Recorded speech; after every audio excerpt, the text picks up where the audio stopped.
কসবা ল কলেজের এক ছাত্রের উপর তৃণমূলের দায়িত্বপ্রাপ্ত ছাত্র নেতা সহ তার দলবলের দ্বারা গণধর্ষণের অভিযোগকে কেন্দ্র করে রাজ্য জুড়ে শুরু হয়েছে রাজনৈতিক আলোড়ন। এই নক্কারজনক ঘটনার প্রতিবাদে রবিবার বর্জরা চৌমাথা মোড়ে পথ অবরোধ ও বিক্ষোভ কর্মসূচি গ্রহণ করল বিষ্ণুপুর সাংগঠনিক জেলা বিজেপি। বিক্ষোভে অংশগ্রহণকারীরা রাজ্য সরকারের বিরুদ্ধে স্লোগান তোলেন এবং দোষীদের দ্রুত গ্রেফতারের দাবি জানান। বিজেপি নেতৃত্বের অভিযোগ, নারী নির্যাতনের ঘটনায় রাজ্য জুড়ে এক ভয়াবহ পরিবেশ তৈরি হয়েছে, অথচ প্রশাসন নীরব দর্শকের ভূমিকা পালন করছে। বিক্ষোভে উপস্থিত বিজেপি নেতাকর্মীরা কেন্দ্র শিক্ষা প্রতিমন্ত্রী রাজ্য সভাপতি ডক্টর সুকান্ত মজুমদারের গ্রেফতারেরও কড়া প্রতিবাদ জানান। পথ অবরোধ চলাকালীন কিছু সময়ের জন্য যান চলাচলে বিঘ্ন ঘটে, পরে পুলিশের হস্তক্ষেপে অবরোধ ওঠে।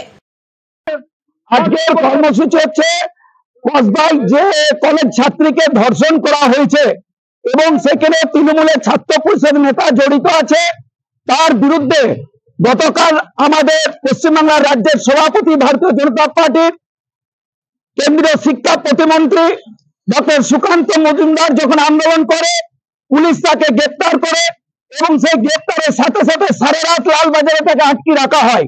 এই নিয়ে একই মাসে 4 বার তাকে গ্রেপ্তার করা হয়েছে। মমতা ব্যানার্জি পশ্চিমবাংলায় দুর্নীতির সাথে সাথে যেভাবে গণধর্ষণ হচ্ছে পশ্চিমবাংলায়, তার বিরুদ্ধে ভারতীয় জনতা পার্টি লড়াই করছে, সম্মানীয় রাজ্য সভাপতি লড়াই করছেন এবং তার জন্য মমতা ব্যানার্জির পুলিশ তাকে অ্যারেস্ট করছে। তারই প্রতিবাদে আজকে আমরা ভারতীয় জনতা পার্টি বিষ্ণুপুর সাংগঠনিক জেলার পক্ষ থেকে বড়জোড়া চৌমাথাতে পথ অবরোধ এবং আমরা পরিক্রমা করছি। প্রশাসন বাধা সব জায়গায় দেবে, প্রশাসন তৃণমূলের কাজ করে। মমতা ব্যানার্জির পুলিশ চটি চাটা পুলিশ, যারা অনুব্রতর কাছে ডাল বাখান সহ্য করে, কিন্তু সাধারণ মানুষের জন্য যারা আন্দোলন করে সেই আন্দোলনকে ওরা প্রতিহত করে। পশ্চিমবাংলায় যেভাবে নারী নির্যাতন হচ্ছে, আমাদের মা বোনদের সুরক্ষার বিষয় নিয়ে আমরা চিন্তিত এবং এই নারী নির্যাতনের বিরুদ্ধে ভারতীয় জনতা পার্টি লড়াই করছে।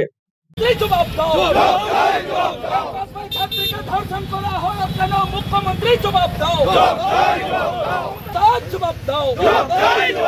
এই রাজ্য সভাপতি সুকান্ত মজুমদারকে গ্রেপ্তার করা হলো কেন? মমতা ব্যানার্জি জবাব দাও, জবাব তোমায় দিতে হবে। মমতা ব্যানার্জি দূর হটাও, বাংলা বাঁচাও, বাংলা বাঁচাও। বাংলা স্কুল ছাত্রীকে ধর্ষণ করে